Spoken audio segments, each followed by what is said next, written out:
Halo sahabat pengayoman, jumpa lagi bersama saya Nike Vanita dalam podcast Sapa Hukum, dan pada kesempatan kali ini kita akan kembali membahas tema yang sangat menarik, yaitu mengenai bantuan hukum bagi masyarakat tidak mampu atau miskin.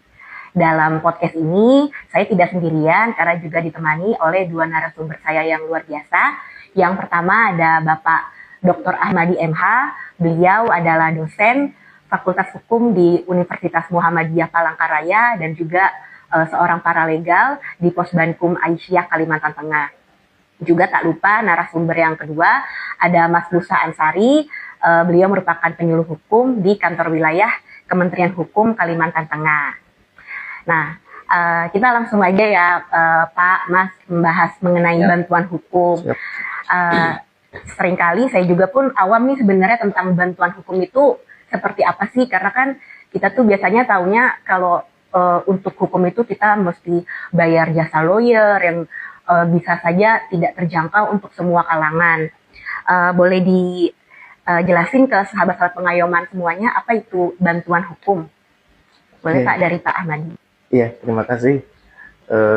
Terkait dengan bantuan hukum itu, kita bisa lihat sendiri mungkin dari undang-undang yang telah disahkan di Undang-Undang Nomor 16 Tahun 2011 itu tentang bantuan hukum, bahwa di situ dikatakan bantuan hukum itu adalah jasa layanan bantuan hukum kepada masyarakat miskin. Jadi konteksnya cuma-cuma atau gratis, tidak berbayar, ya, dalam konteks itu untuk membantu bagi masyarakat yang tidak mampu atau masyarakat miskin. Gitu.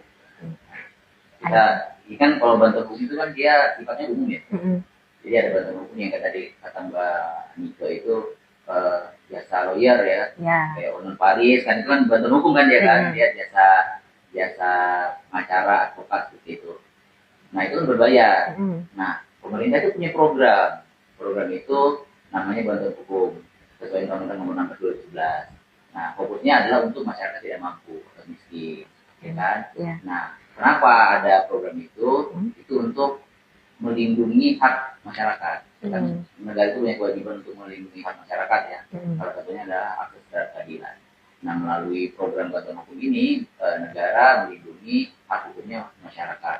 Dan masyarakat yang dimaksud adalah masyarakat yang tidak mampu atau miskin, yang melalui Kementerian Hukum. Oke. Lalu kemudian ini kan melalui Kementerian Hukum. Lalu siapa saja sih Pak yang menjadi pemberi bantuan hukum tadi? Boleh dibantu Mas Musa untuk pemberi bantuan hukum tadi siapa saja? Pemberi bantuan hukum itu adalah pihak yang boleh memberikan layanan bantuan hukum untuk orang tidak mampu tadi ya, Undang-Undang Nomor 16 2011 itu.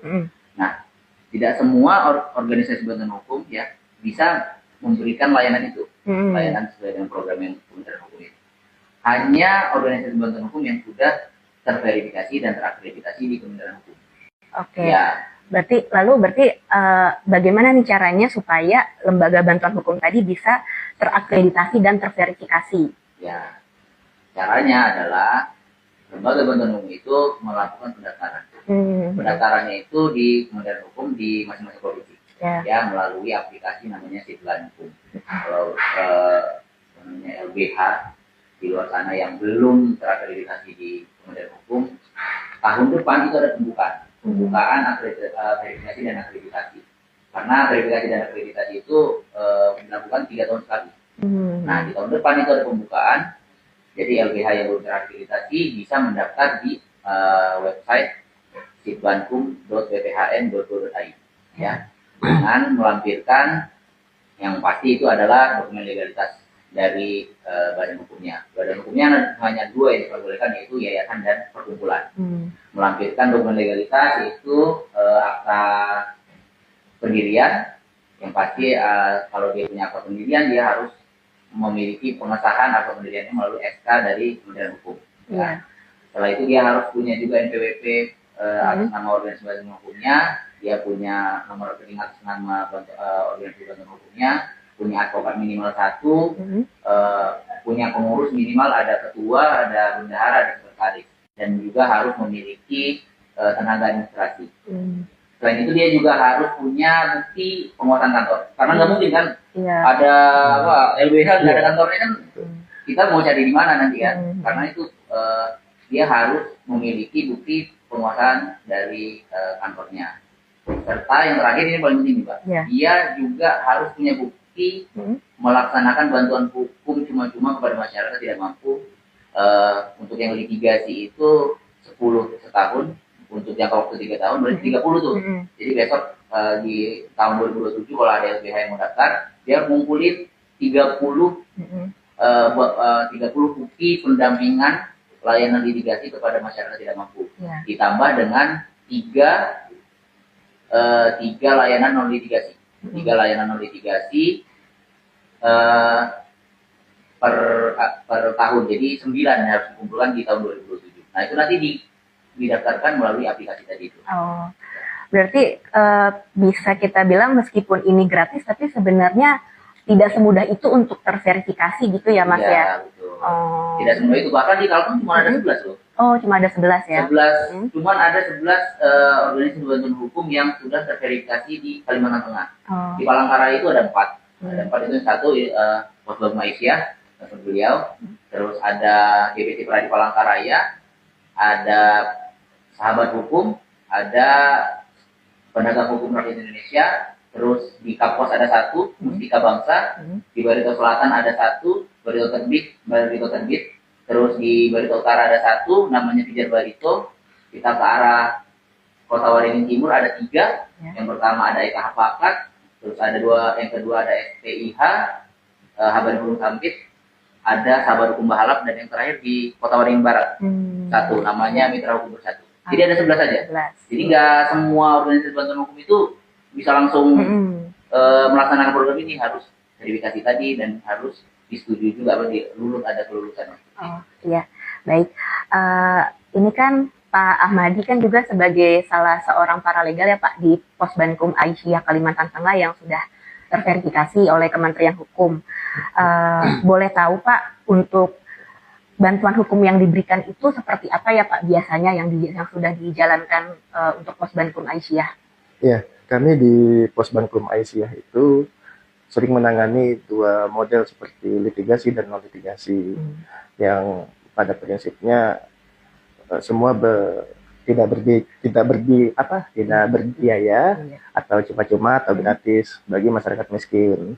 Nah, terkait dengan litigasinya, ya kami menyiapkan para pengacara itu untuk melakukan pro bono, kemudian juga kami seperti perkara-perkara yang ditangani, ada perkara pidana, ya. Misalnya masyarakat miskin yang melakukan tindak pidana pencurian, itu dilakukan pendampingan sampai dengan putusan pengadilan. Kemudian di perkara perdata juga, mungkin yang beberapa sering masuk ke Posbankum Aisyah ini dalam konteks ya seperti perceraian atau KDRT, yang diawali dari KDRT. Nah, itu juga menarik dan sering kami lakukan untuk bantuan hukum itu. Dan tidak hanya itu ya, dan di tata usaha negara juga itu juga bisa dilakukan untuk layanan hukum gratisnya. Kemudian juga yang lain, kami sering melakukan upaya-upaya yang disebut dengan non-litigasi. Non-litigasi ini yang pemberdayaan masyarakat, seperti paralegal, kemudian juga melakukan mediasi, dan sering terjadi itu, dan banyak yang kami bantu dan berhasil. Itu. Iya. Oh iya Pak, kan tadi kan karena saya juga sering mendengar gitu ya, ini kan layanan hukumnya kan cuma-cuma ya Pak, dan benar-benar gratis ya Pak, atau 0 rupiah gitu ya. Kalau gratis itu kadang-kadang ada asumsi di masyarakat, bisa jadi ini layanannya nggak maksimal gitu. Kalau komentar dari Pak Ahmadi sendiri, pengalamannya seperti apa Pak? Sejauh ini kami menjalankan layanan hukum gratis itu ya sangat optimal ya, sangat optimal dikatakan. Kenapa? Karena setelah layanan hukum itu kami berikan, kami sering melakukan evaluasi.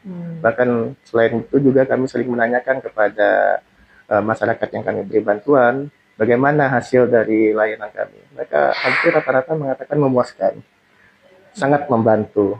Ya, jadi kalau ada hal yang terkait dengan biaya tambahan atau apa, yaitu sudah tidak akan mungkin terjadi ya, apalagi mereka datang ke pos Bankum dengan memberikan identitas, kemudian kami cek, kemudian juga dia membawa SKTM dan sebagainya. Nah itu salah satu bagian dari hak mereka sebagai hak konstitusional masyarakat miskin tadi yang membutuhkan bantuan hukum kepada OBH atau PBH tadi.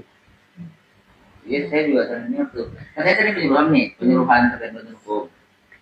Sering tanya tuh, Pak, ini gratis nih, biasanya asal-asal aja Pak, gitu. Sebenarnya ini faktanya Mbak, walaupun disebutnya gratis ya, sebenarnya itu nggak gratis banget Mbak. Masyarakat untuk penerima layanan itu memang nggak membayar untuk layanan. Kalau kita sewa pengacara kan bayar kan. Nah kalau untuk program ini kita masyarakat itu nggak bayar tuh layanannya, jasanya tidak bayar.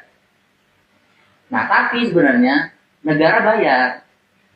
Negara itu memberikan anggaran juga kepada pemberi bantuan hukum tadi, ya. Jadi negara membayar kepada pemberi bantuan hukum atas layanan yang sudah diberikan kepada masyarakat. Jadi memang masyarakat gratis. Ya. Nah, negara hadir di situ. Iya, negara hadir di situ. Negara hadir di situ. Jadi masyarakat sebenarnya nggak takut.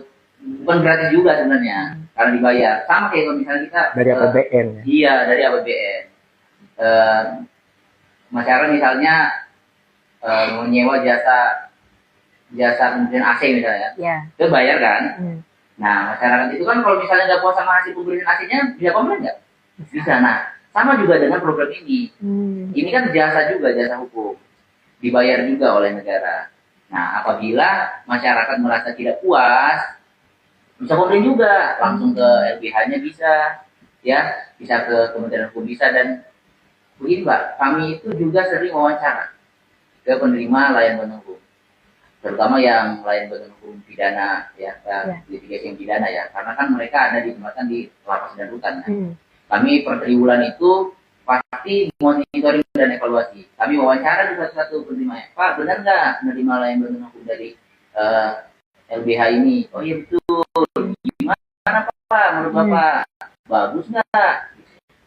Dan yang pasti anggaran itu selain dari APBN juga dari APBD. Jadi negara dari pusat memberikan anggaran untuk layanan bantuan hukum, di pemerintah daerah juga menyediakan anggaran untuk layanan bantuan hukum itu. Jadi yang nggak garis banget dibayar juga. Ya itu tadi istilah dari napas Undang-Undang 16 tahun 2011 tadi yang dikatakan the equality before the law, kedudukan manusia itu sama di hadapan hukum. Jadi tidak ada penyekatan terhadap itu. Ya Pak, menurut undang-undang tadi juga kan dibilang penerima layanan bantuan hukum ini hanya orang tidak mampu atau miskin ya Pak. Syaratnya itu apa Pak? Jadi bagaimana syaratnya supaya masyarakat kurang mampu ini bisa mendapatkan bantuan hukum? Ya, sangat mudah sekali ya. Di undang-undang itu sudah tertulis hanya identitas identitas seperti KTP, kemudian juga ditambah lagi dengan surat keterangan tidak mampu, baik itu dari desa atau kelurahan. Kemudian lagi nanti dia bisa untuk menambahkan dengan mengisi formulir di pos bantuan hukum itu, atau di OBH atau PBH-nya. Nah dari situ kita sudah bisa nanti menganalisis seperti apa. Dan kita mohon maaf sekali, mungkin juga ada saja masyarakat kita yang tidak bisa menulis ya Pak. Nah, itu kita juga menerima secara lisan. Bagaimana untuk mengisi datanya kita bantu, kan ada staf administrasi itu di pos Bakum. Nah itu juga yang sangat membantu untuk bagaimana layanan dari bantuan hukum ini bisa berjalan dengan lancar dan maksimal. Jadi bisa dikatakan betul berperan penting ya Pak pos Bakum ini sampai yang mohon maaf yang tidak bisa menulis saja betul-betul dibimbing gitu ya Pak. Betul. Lalu Pak, untuk masyarakat yang ingin mendapatkan bantuan hukum ini bisa datang kemana nih Pak jika membutuhkan bantuan hukum? Ya kalau kami sebagai organisasi bantuan hukum yang sudah terakreditasi B ya, tentu pos Bakum IC ya di Jalan RTA Milono 1,5 itu wilayah Muhammadiyah. Di situ kami membuka dari hari Senin sampai dengan hari Jumat. Bahkan Sabtu kami juga menerima apabila mungkin ternyata ada yang memang on the spot. kami layani.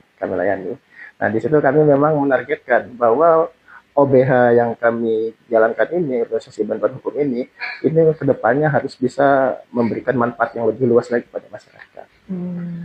Menarik ya, karena terkait dengan OBH ini ya Pak ya, apalagi kadang saya sering bicara dengan ketua Posbakum itu, Bu, coba kita tengok tuh di negara-negara luar, seperti di Afrika Selatan. Afrika Selatan itu mereka membuat satu yang disebut dengan Justice Center. Justice Center itu di mana seluruh pengacara itu harus melakukan magang dan harus memberikan bantuan hukum dulu yang gratis cuma-cuma. Gitu juga di Australia. Australia sangat komprehensif terhadap bantuan-bantuan hukum di negaranya, apalagi terkait dengan masyarakat yang tidak mampu. Salah satu hak dasar soalnya Pak ya. Salah satu hak dasar, iya. Itulah juga tadi kenapa napas di undang-undang tadi ada keadilan, ada efisiensi, akuntabilitas, equality before the law. Tapi sebenarnya untuk bantuan hukum ini tuh juga ada di negara-negara lain ya Pak? Betul sekali. Terus masyarakat juga kalau misalnya butuh bantuan, kan tadi saya ada bilang 11 tuh, salah satunya ke Aisyah tuh, Aisyah ada di RTA. Yang 11 lagi ya sesuai dengan kabupaten. Jadi misalnya ada masyarakat yang punya masalah hukum di Papua, dia ke yang Papua ya, atau dia masalah hukumnya ada di Barito Selatan, dia ke LBH yang di Barito Selatan. Begitu juga yang di Barito Utara, dia datang aja ke tempat yang paling dekat. Atau dia bisa juga datang ke Kanwil. Nah, ke Kanwil bisa datang langsung. Kita punya duta layanan. Nanti duta layanan akan terima tuh masyarakat yang mau datang, informasi terkait dengan bantuan hukum bisa. Atau bisa juga cek di websitenya Kementerian Hukum Kementerian, atau cek aja. Ini kan lagi live nih, mungkin nanti ada masyarakat yang nonton juga, bisa cek aja di Instagramnya, minta informasi terkait layanan bantuan hukum bisa juga. Jadi sangat lengkap ya Mas. Jadi sahabat pengayoman yang butuh bantuan hukum, apalagi yang ada di Kalimantan Tengah, bisa langsung hubungi di Instagram atau website Kanwil, atau bisa langsung ke pos Bankum Aisyah. Selanjutnya saya mau tanya ke Mas Musa nih. Tadi yang sudah dijelaskan ya oleh Mas Musa tadi, bahwa program bantuan hukum ini kan milik Kementerian Hukum, tapi yang menjalankan layanan bantuan hukumnya, yang menjalankan praktiknya itu kan LBH. Lalu boleh dijelaskan lagi Mas, fungsi Kementerian Hukum sendiri itu apa dalam hal ini? Oke, jadi kan dalam menangani perkara di pengadilan kan hanya boleh advokat ya. Iya. Sedangkan kalau kita di Kementerian Hukum bukan advokat, jadi kita harus di luar itu. Nah, fungsinya Kementerian Hukum, ya, ambil Kementerian Hukum Kalimantan Tengah, ada dua. Yang satu sebagai panitia verifikasi dan akreditasi, yang tadi untuk LBH yang mau daftar, kita verifikasi, sampai nanti kita rekomendasikan untuk lulus menjadi pemberi bantuan hukum pusat. Yang kedua, kita juga sebagai panitia pengawas daerah. Yang diawasi apa? Yang diawasi tadi, bagaimana pelaksanaan layanan bantuan hukum yang telah dilaksanakan oleh pemberi bantuan hukum. Sudah bagus atau belum? Sudah sesuai dengan standar yang diharuskan atau belum? Kita mengawasi dengan cara monitoring dan evaluasi. Salah satunya tadi wawancara itu. Nanti masyarakat memberi informasi gimana layanan yang telah diberikan oleh pemberi bantuan hukum. Sudah oke atau belum? Terus kita juga ini, fungsi anggaran juga, Pak. Ya kan tadi ada anggaran dari negara kan untuk bayar layanan yang sudah diberikan oleh pemberi bantuan hukum. Setiap pemberi bantuan hukum memberikan layanan, ya setelah mereka memberikan layanan, mereka akan klaim pembayaran. Ya, kita yang verifikasi. Jadi fungsinya sebagai panitia tadi dan juga sebagai pengawas untuk pembayaran dan juga mengawasi fungsinya mengawasi layanan yang sudah diberikan oleh pemberi bantuan hukum. Oke, baik. Tadi kan kita juga melakukan monitoring evaluasi ya Mas ya. Tapi apa ada dalam pengalaman ini, apakah ada masyarakat yang mungkin tidak puas nih dengan layanan yang diberikan? Itu seperti apa Mas? Ya memang ada aja sih. ada aja sebenarnya. Tapi itu apa ya? Akhir-akhir ini sudah semakin berkurang lah. Karena setiap kita wawancara kepada masyarakat kan, kita wawancara gimana hasil pelayanan dari pemberi bantuan hukum. Waduh Pak, saya merasa ini kurang. Nah itu setelah kita wawancara, kita melakukan evaluasi dan kita sampaikan langsung kepada pemberi bantuan hukum. Jadi kita langsung sampaikan, Pak kurangnya ini, nanti tolong diperbaiki di sisi ini, ya. Tolong kalau ada penerima bantuan hukum yang punya bukti yang bagus yang bisa ditampilkan ke pengadilan, tolong ditampilkan kan gitu. Jadi kita selalu setelah kita monitor evaluasi, setelah kita wawancara, kita langsung di hari yang sama setelah kita melakukan evaluasi itu, kita langsung ke tempat kantor pemberi bantuan hukumnya, langsung kita sampaikan kurangnya di mana. Karena kalau misalnya pemberi bantuan hukum itu tidak menindaklanjuti hasil dari evaluasi kita, nanti dia akan dinilai, karena di aplikasi itu ada penilaian, Mbak. Jadi hasil wawancara itu kan di-upload tuh. Hasil wawancara dari kepada masyarakat itu kita nilai, ada nilainya tuh 1 sampai 5, dari tidak baik sampai sangat baik. Ada nilainya tuh. Nilainya itu di-upload langsung di aplikasi. Nah, kalau misalnya pemberi bantuan hukumnya tidak menindaklanjuti apa yang menjadi evaluasi dan dia terus tidak bagus layanannya, nilainya jelek, tahun berikutnya ketika ada verifikasi ulang itu bisa dipotong, baik anggarannya dipotong atau kontrak kerjasamanya tidak diperpanjang. Ya, jadi nggak bisa main-main sebenarnya. Jadi nggak bisa nggak bisa dibilang kalau udah terverifikasi akan terus terverifikasi. Kita tetap ada penilaian gitu ya. Dipantau. Bahkan kalau yang sudah terverifikasi nih, itu tiap tahun. Kontraknya tiap tahun, jadi nggak yang 3 tahun. 3 tahun itu verifikasi ulangnya saja. Jadi kontraknya itu tiap tahun. Di kontrak tiap tahun itu bisa diperbarui masalah anggarannya. Jadi kalau misalnya dia tidak perform, ya bisa kita potong anggarannya supaya mengurangi akses untuk memberi layanan kepada masyarakat. Ya sampai dia bisa memperbaiki layanannya. Dan kalau di 3 tahun itu, kalau misalnya nanti ternyata di periode verifikasinya tidak bagus juga penilaiannya, kita bisa tidak loloskan dia untuk menjadi pemberi bantuan hukum. Ya. Jadi betul-betul ini ya di maintain dengan serius ya setiap LBH ini. Jadi sahabat pengayoman nggak perlu khawatir, nggak perlu takut karena gratis, kesannya abal-abal atau asal-asal, tapi ternyata betul-betul diverifikasi, dipantau dan terus dilakukan mones ya oleh Kanwil Kementerian Hukum sendiri. Oke, Pak Ahmadi, Mas Musa, kita udah panjang lebar diskusi. Mungkin kita coba lihat di Instagram ada pertanyaan dari teman-teman sahabat pengayoman yang mau bertanya langsung dengan narasumber di sini. Silahkan bisa ketik pertanyaannya di kolom komentar. Ya, ada satu pertanyaan nih Mas, ada beberapa pertanyaan. Saya bacakan yang pertama ya. Ya, ada yang bertanya dari Ayam Suwir. Nama akunnya. Tanya dong, apakah bantuan hukum hanya diberikan di pengadilan? Boleh siapa yang jawab? Ya, tadi disebutkan bahwa ada bantuan hukum itu baik yang secara litigasi atau yang non litigasi. Nah, terkait yang di luar pengadilan, itu bantuan yang disebut dengan non litigasi. Non litigasi itu macam-macam. Apakah itu nanti dalam bentuk mediasi, ataukah nanti di kantor polisi juga bentuknya mediasi, ataukah itu nanti di OBH-nya atau di PBH-nya melakukan mediasi. Nah, itu yang disebut sebagai bantuan hukum yang non litigasi. Endingnya apa? Endingnya adalah kesepakatan para pihak. Ya, ada kalau kita sebut itu hitam di atas putih, atau ada surat perjanjian atau surat kesepakatan untuk mengakhiri dari masalah yang sedang dihadapi tadi. Seperti itu. Sebenarnya lebih tertarik sama ininya, namanya itu ya. Oh iya. Itu biasa namanya. Apa jadi lapar jadinya nih Mas? Kayaknya bagus buat sponsor itu. Oke, berikutnya ada pertanyaan dari Rahma. Dari Mbak Rahma ada pertanyaan, mau nanya, kalau seandainya punya masalah hukum, misalnya sengketa tanah dengan tetangga atau berhutang, apakah tetap bisa dapat bantuan hukum? Sulitkah untuk prosesnya? Enggak sih, bisa aja. Bisa. Sulitnya enggak, tadi sudah dijelaskan ya. Caranya cuma identitas. Iya, kalau memang masyarakat miskin ya. Mampu, ya.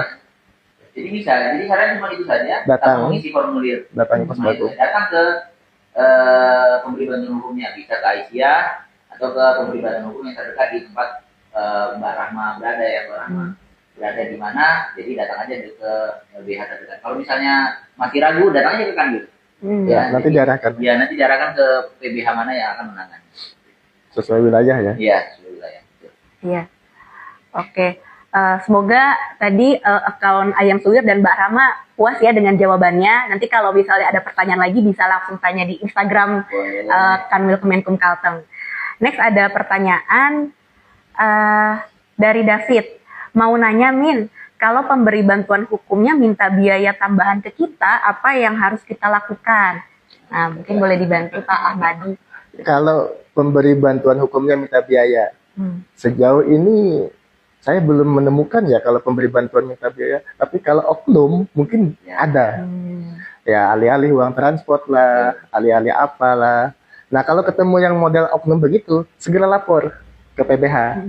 Kenapa PBH? Karena PBH juga harus menjaga marwahnya. Kita kan sebagai pemberi bantuan hukum sangat hati-hati nih. Kita mengelola, diamanati oleh negara untuk mengelola satu anggaran yang tadi dipercayakan untuk memberikan bantuan hukum. Jadi jangan sampai marwah kita tercoreng, ya, tercoreng. Harus lapor, intinya lapor dulu. Kalau memang ada oknum yang memang seperti itu. Tetapi kalau memang ini dari pemberi bantuan hukumnya, itu udah tegas di Undang-Undang Nomor 16 Tahun 2011 itu ada tuh larangan sanksi bagi pemberi bantuan hukum yang meminta imbalan atau apa. Ya, jadi kalau ada yang minta biaya tambahan, boleh silakan dilaporkan ya Pak, karena akan ditindak tegas. Lagi kalau kecuali ini Mbak, mungkin, tapi jangan salah ini juga salah persepsi. Sebenarnya yang berat itu layanannya kan. Iya.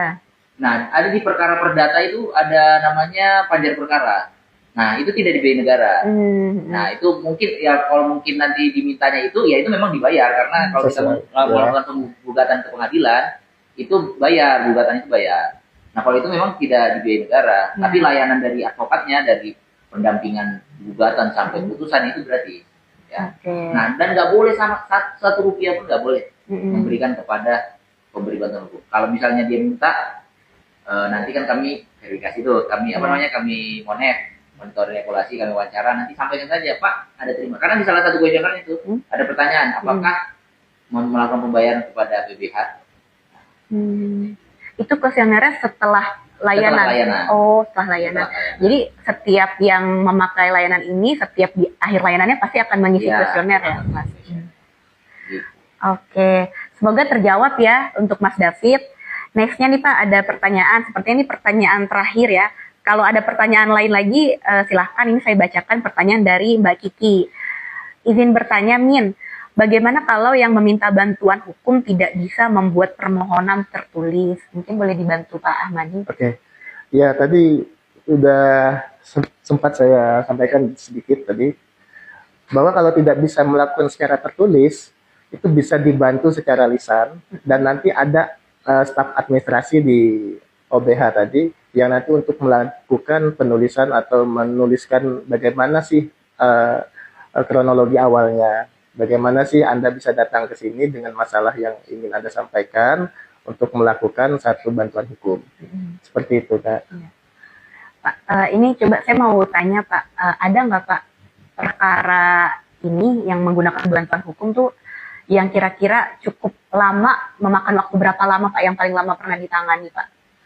Ya, mungkin selesai ya. Baik, sepertinya sudah tidak ada pertanyaan lagi ya Pak. Sahabat pengayoman sudah paham semua, dan tapi di sini saya mau menyimpulkan sedikit ya Pak. Berarti negara ini hadir ya melalui kantor wilayah Kementerian Hukum, dan juga kemudian melalui pos bantuan hukum, di mana juga pos bantuan hukum itu bisa diakses oleh seluruh masyarakat, dan juga diakses oleh masyarakat yang kurang mampu dengan syarat tadi melampirkan KTP, surat keterangan tidak mampu, dan di sini gratis tapi tidak asal-asalan gitu ya, karena untuk terverifikasi itu juga tidak mudah gitu sahabat pengayoman. Terakhir Pak, boleh berikan closing statement untuk podcast kita hari ini. Dulu nih, Bapak boleh dari Pak Ahmadi dulu. Oke, terima kasih. Jadi saya mengutip dari bahasa Latin ya, ius societas, ius jus, di mana ada masyarakat, di situ ada hukum. Nah, jadi terkait dengan hukum ini, ya, bagaimana supaya negara itu hadir memberikan bantuan hukum baik itu kepada masyarakat yang tidak mampu atau masyarakat miskin, karena itu sudah menjadikan satu amanat dari konstitusi kita, hak konstitusional kita di dalam Undang-Undang Dasar 1945, bahwa memang masyarakat itu harus diberikan bantuan secara cuma-cuma, apalagi terhadap masalah-masalah hukum yang dihadapi oleh masyarakat miskin. Itu saja. Boleh dari Mas Musa, closing statement-nya ya. Bagi masyarakat, khususnya masyarakat Kalimantan Tengah yang memiliki masalah hukum, jangan merasa sendiri. Bapak Ibu tidak ditinggalkan, Bapak Ibu bisa mendapatkan layanan bantuan hukum dari lembaga bantuan hukum yang kredibel. Jadi jangan ragu untuk menerima layanan bantuan hukum. Bapak Ibu bisa ke lembaga bantuan hukumnya langsung atau ke kantor wilayah Kementerian Hukum Kalimantan Tengah, dan semuanya gratis, tidak dipungut biaya apapun. Ya, semuanya gratis, tidak dipungut biaya apapun ya Pak. Cuma-cuma. Cuma-cuma. Kategorinya cuma-cuma. Pro bono. Ya. Baik, sahabat pengayoman, itu tadi podcast Sapa Hukum dengan tema bantuan hukum bagi masyarakat miskin sesuai UU nomor 16 tahun 2011. Semoga sahabat pengayoman semua bisa tercerahkan dan mendapat insight baru dari podcast Sapa Hukum pada episode kali ini. Jangan lupa saksikan terus podcast Sapa Hukum di kesempatan berikutnya. Dan terima kasih sekali saya lagi ucapkan kepada narasumber kita yang luar biasa, Bapak Dr. Ahmad dan juga Mas Musa. Terima kasih selalu. Sampai jumpa di kesempatan berikutnya.